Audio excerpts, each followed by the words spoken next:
अस्सलाम वालेकुम वीवर्स, उम्मीद है आप सब खैरियत से होंगे। आज हम उर्दू ग्रामर में मुकालमा नगारी पढ़ रहे हैं कि मुकालमा क्या होता है। मुकालमा दो या दो से ज़्यादा आदमियों की बातचीत को कहते हैं। इस बातचीत या गुफ्तगू के कई पहलू होते हैं। इसी गुफ्तगू से हम एक दूसरे तक अपने दिल की बात पहुंचाते हैं और एक दूसरे के ख्यालात से आगाह होते हैं। मुकालमा ज़बानी भी होता है और तहरीरी भी। इससे एक दूसरे के जोहरो किरदार का पता चलता है और किसी किरदार की शख्सियत खुलकर सामने आती है।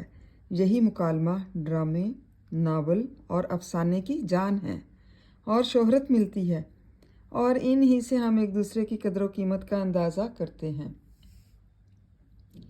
तो मुकालमा किसे कहते हैं? मुकालमा हम कहते हैं दो या दो से ज़्यादा जो आदमी बातचीत करते हैं, बैठते हैं और बातचीत करते हैं, उसको हम मुकालमा कहते हैं या मुकालमा नगारी कहते हैं। और इसके कई पहलू हो सकते हैं, मुख्तलिफ मौजू पे बात हो सकती है, और इसकी जो हम गुफ्तगू करते हैं तो उससे हम अपने दिल के जज्बात जो हैं एक दूसरे तक पहुंचाते हैं और एक दूसरे के ख्यालात से जो हैं वो आगाह होते हैं, मतलब आगाही होती है हमें, और एक दूसरे के ख्यालात को जानते हैं।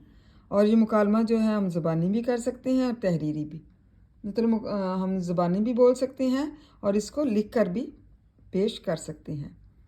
इसी से एक दूसरे के जो जौहर होते हैं, जो उनके हुनर होते हैं और किरदार का पता चलता है, मतलब दूसरे बंदे में क्या खूबी है, क्या हुनर हैं, वो उनका पता चलता है। और जो जब हम बातचीत करते हैं तो एक दूसरे की शख्सियत जो है हम पर वाज़ेह हो जाती है। और यही मुकालमा ड्रामे में भी इस्तेमाल होता है, नावल में भी, और अफसाने की जान है।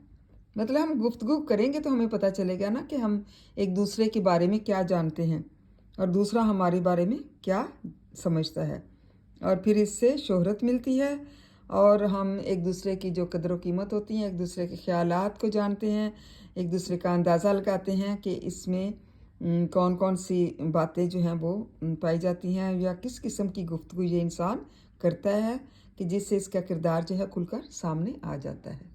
उम्मीद है आपको मुकालमा निगारी के बारे में पता चल गया होगा। तलबा इसको अच्छी तरह से याद करें, और इसको जो है जब याद करते हैं तो देखें कि किस तरह से मुकालमा निगारी की जाती है। थैंक यू एंड जज़ाकल्लाह खैर।